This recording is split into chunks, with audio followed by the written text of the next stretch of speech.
I'm Larry Ridley, and this is the NFL on EA Sports. Here we've got a couple of big targets who will try to be key contributors. All right, Larry, thanks. EA Sports coverage of the NFL brings us to Gillette Stadium in Foxborough, Mass. Coming up, we've got what should prove to be a good one between the Atlanta Falcons and the New England Patriots. Here's Steven Gostkowski now to kick this one off. And we are underway in Foxborough. This is taken just shy of the 10 here. And a nice return sets him up pretty good here at the...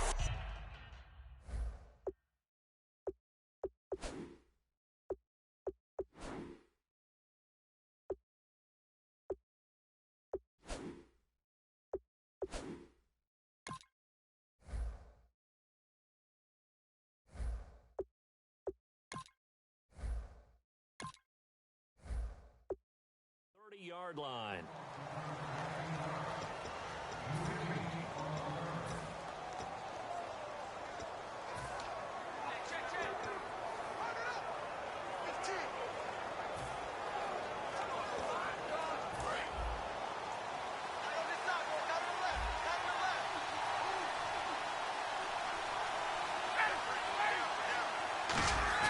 They go play action here on first down. And he can't escape the pressure. Ryan goes down. Chris Long able to get in there and drop him behind the line. Well, they go play fake. The problem is nobody was faked out. And when no one's faked out, what's the end result? Quarterback gets hit.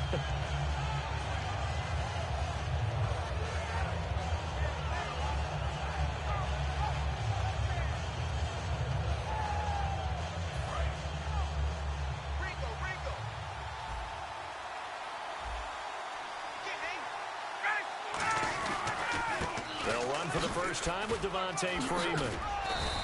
And he'll be tackled at about the 35.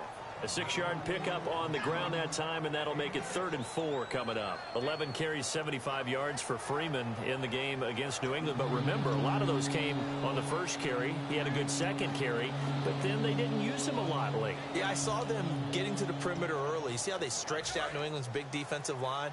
And then as they substitute, they started to try and go back inside. But a lot of people think maybe they didn't run the ball enough in the Super Bowl, and maybe even eat some clock, especially with the lead that they had.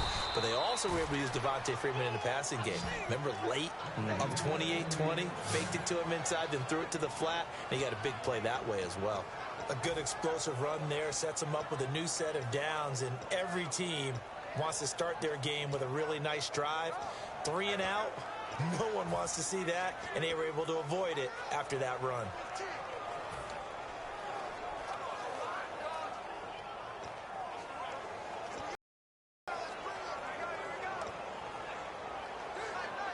Offense comes to the line now, 1st and 10.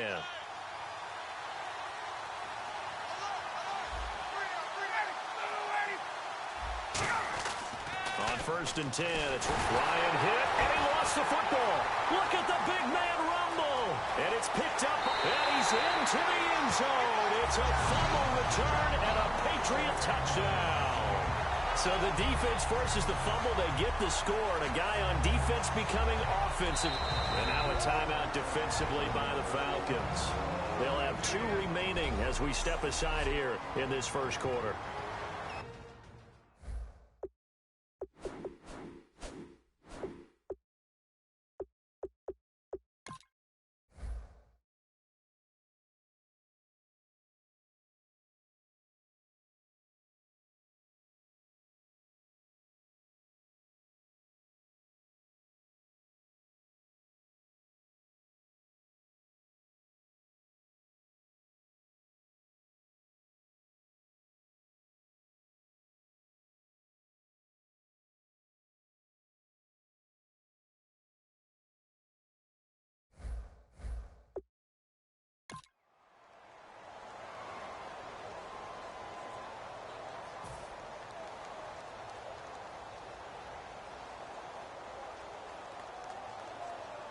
Now Steven Gostkowski on for the extra point.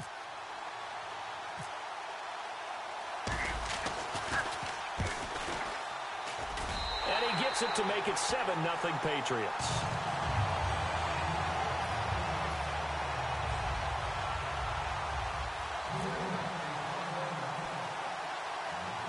And you can bet they're preaching two hands on the ball here as the kick's away following that fumble return. This will be taken very short.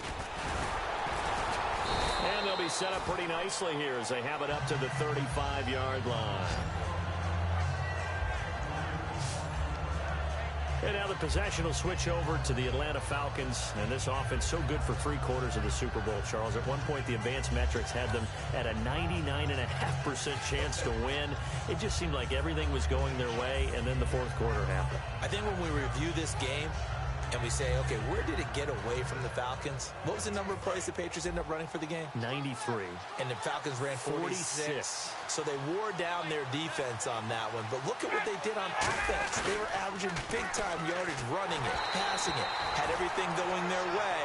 A 25-point lead should still be enough to win the Super Bowl. Yeah, almost 6 yards per rush, almost 9 yards per pass for the Falcons. All right, let's look at the offense. Devontae Freeman, this is a guy that you wanted to talk about, so take it away. Brandon, have you seen a running back play with such joy as well as such fury? I love the way he runs the football and attacks defenses.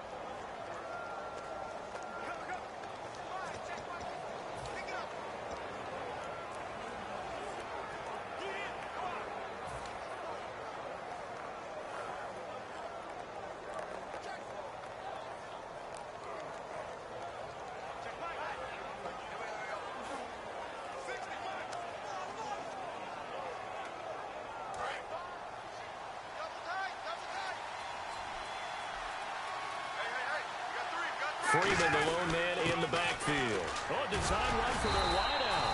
And unable to get downhill there as he'll take this up to about the 37. Just a couple there on the second down run. Now they're staring at a 3rd and 8 situation.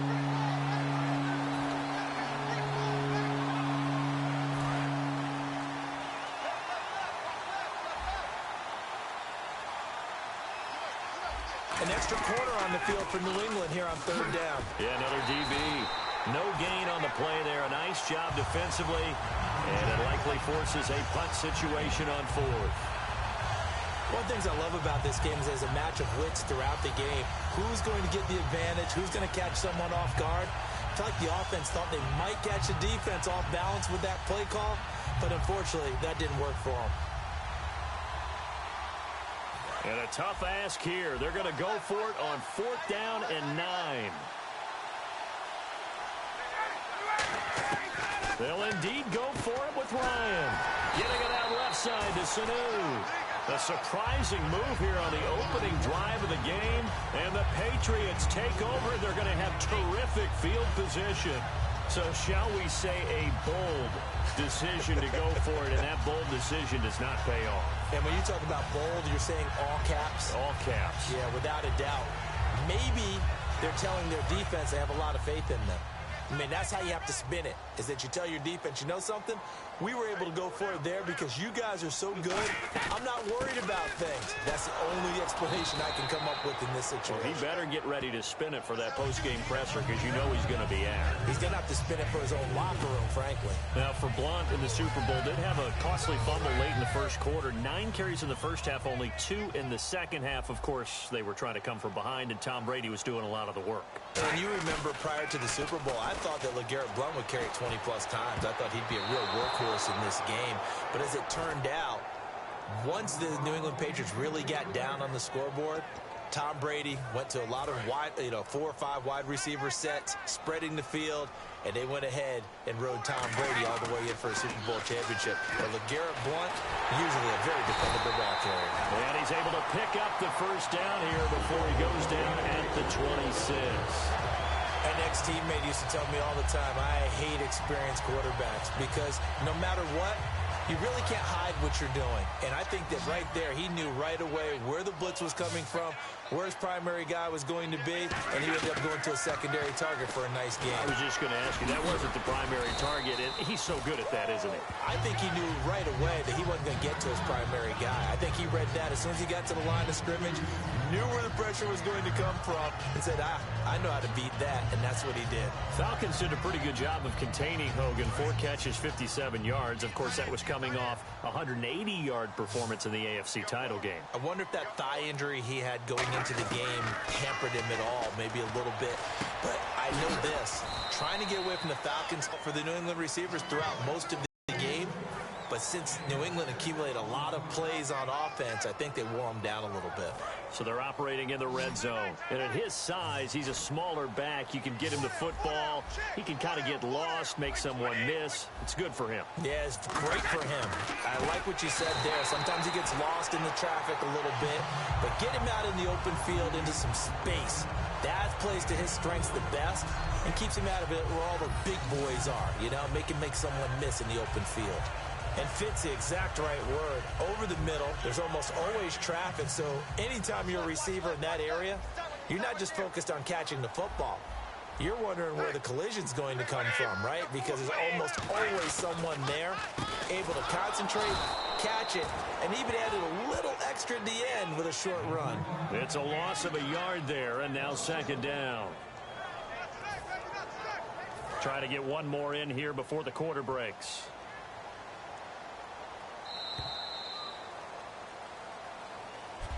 Alongside Charles Davis, Brandon Gaudin, it's the Patriots in possession to begin quarter number 2, but they face a second and long to start things out.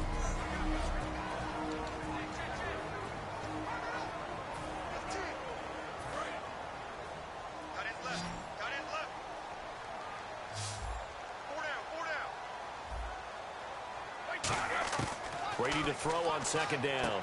To the right side, and he's got Edelman. Whoa! It still won't go down. Able to pull off the hurdle. Not a ton there on the back end, but a nice move and a good game. Partner, we know Julian Edelman's always a big part of the game plan for New England, and it was no different in the Super Bowl. They targeted him 13 times. He only had 5 catches for 87 yards, but did he make the catch of all time in the Super Bowl, that 27-yard juggling, incredible, defying catch? You know what's impressive is they got that call right on the field. And when I saw it live on television, you were there in person, I thought, that's not a catch. But then they showed the replay. Unbelievable. And when the official ran in and was emphatic that it was a catch, I thought he meant interception at first because there were so many red jerseys around Edelman. And as it turned out, they nailed it. Got it right on the field, got it right in replay. And Julian Edelman had a big impact on the Super Bowl with that catch.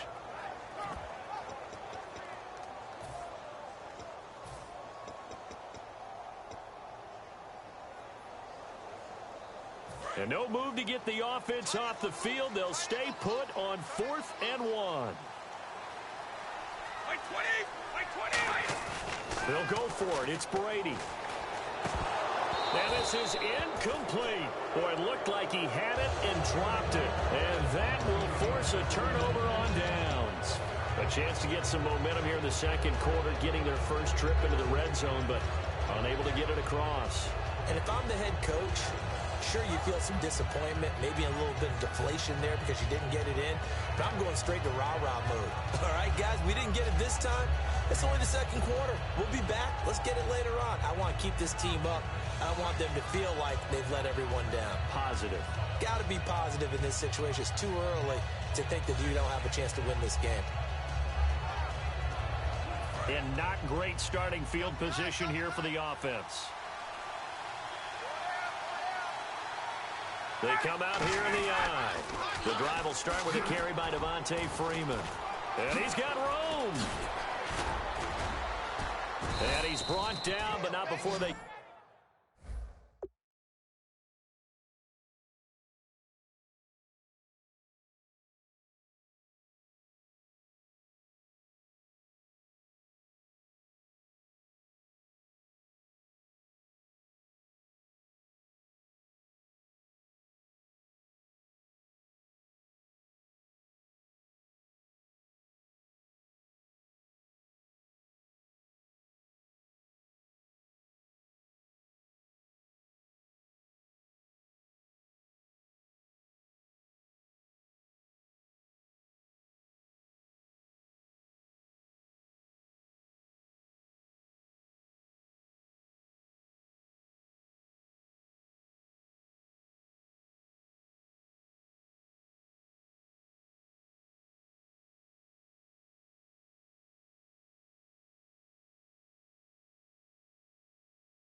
get it across the 20-yard line.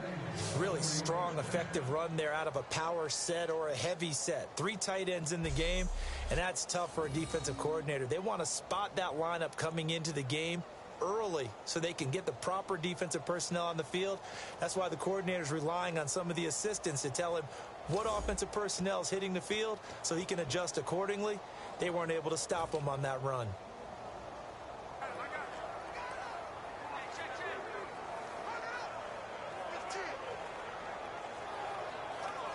And a new set of downs here after picking up the first on the ground.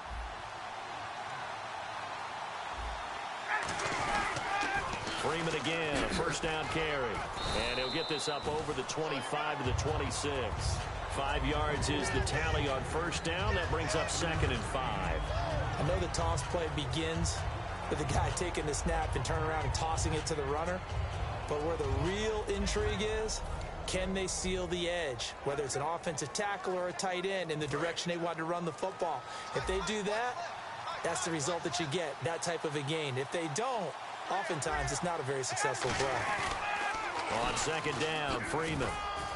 And he'll go down right at the 30-yard line. Call it a gain of 4 there, so it sets up a big play here. 3rd and a yard. We always like to talk about defense in terms of levels. First level defensive line, second level linebackers, third level defensive backs.